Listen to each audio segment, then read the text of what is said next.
I thought we were done, but we actually have one more thing to talk about because Donald Trump signed an executive order that designates Antifa as a domestic terrorist cell. But Antifa isn't an organization. There's no leader, there's no headquarters, there's no paperwork.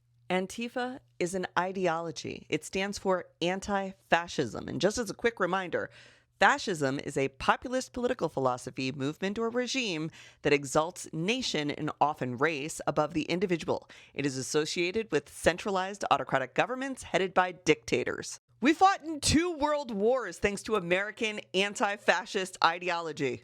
And yet, as we sit here today, the President of the United States has designated anti-fascism as a domestic terrorist organization. Have we reached the thought police part of this story where your ideology, your thoughts can become terrorism?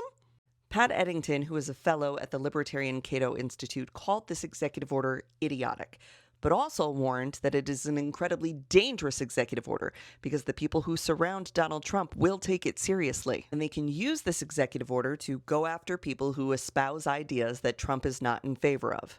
Pat goes on to say, with a complete loyalist like Pam Bondi in charge of the Department of Justice, you could be sure that this is going to be treated with absolute seriousness. They're going to use this as an opportunity, essentially, to go after anybody. So when Trump says he's going to dismantle Antifa, the radical leftist lunatic organization, he means that. He has authorized the military to use full force on Antifa if necessary. But it also means defunding or blocking grants to colleges and universities he doesn't agree with. It means blocking funding to nonprofit organizations that help immigrants or refugees or Planned Parenthood or food shelters. It even means canceling millions of dollars in agriculture funding to ranchers and farmers who live in Colorado and other woke states that didn't vote for him. It also means revoking the green cards, passports, student visas, work visas of people that the state doesn't think are loyal enough to Donald Trump's ideals. They just revoked the visa for the president of Colombia for speaking out against Trump recently.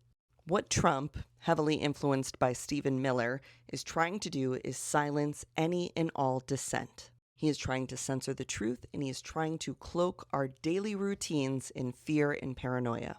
But other demagogues and authoritarians have tried this before, and they have failed. We, the people, have more power than they want us to realize. We always beat them. So we cannot give up hope.